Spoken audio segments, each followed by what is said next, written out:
একটা মেঘলা দুপুর। আকাশ ভরা কালো মেঘে ঢেকে আছে, বাতাসে ভাসছে কাঁচা মাটির গন্ধ। গ্রামের প্রান্তে ছোট্ট একটা কুঁড়ে ঘর, সেখানেই থাকে 12 বছরের মেয়ে রিমি। তার পরনের পুরনো জামাটা কাদায় মাখা, চুলগুলো এলোমেলো, তবু তার চোখে ঝলমলে একরাশ স্বপ্ন। রিমির মা প্রতিদিন অন্যের বাড়িতে কাজ করে, বাবা নেই অনেক বছর হলো। সংসারের অভাব তার চেনা, কিন্তু সে হার মানতে শেখেনি। স্কুলে যাওয়ার সময় নেই তার, সকালে মাঠে গরু চড়াতে যায়, বিকেলে নদীর ঘাটে বসে বই পড়তে চেষ্টা করে।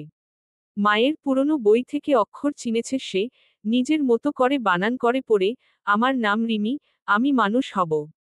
সেদিনও বিকেলবেলা বৃষ্টি নামল হঠাৎ। আকাশ যেন ভেসে গেল জলধারায়। গ্রামের সব রাস্তা কাদায় ভরে গেল, মানুষজন দৌড়ে ঘরে ঢুকছে। কিন্তু রিমি ছাতা ছাড়াই দাঁড়িয়ে আছে উঠোনে।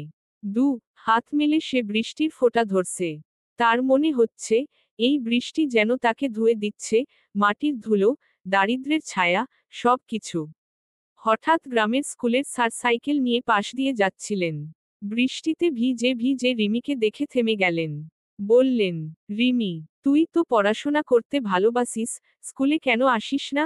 রিমি নিচু গলায় বলল, স্যার, মায়ের কাজে সাহায্য করতে হয়। বই কিনতে পারি না। স্যার কিছুক্ষণ চুপ করে রইলেন।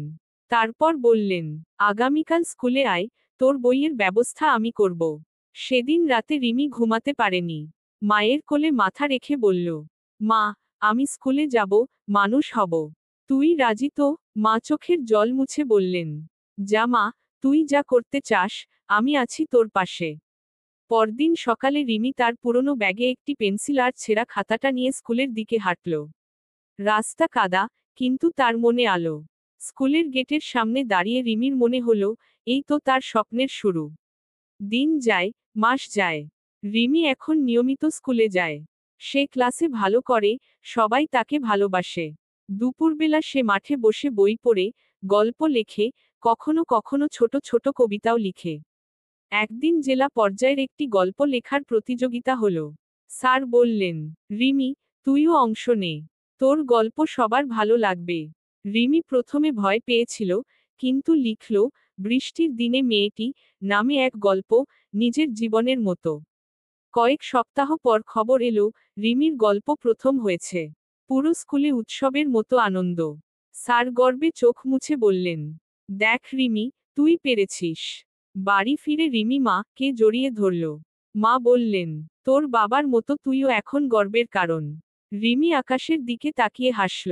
মেঘের ফাঁকে সূর্যের আলো পড়েছে তার মুখে। মনে হলো, যেন আকাশও তাকে আশীর্বাদ দিচ্ছে। রিমি জানে, তার পথ এখনো অনেক লম্বা। কিন্তু এখন সে ভয় পায় না।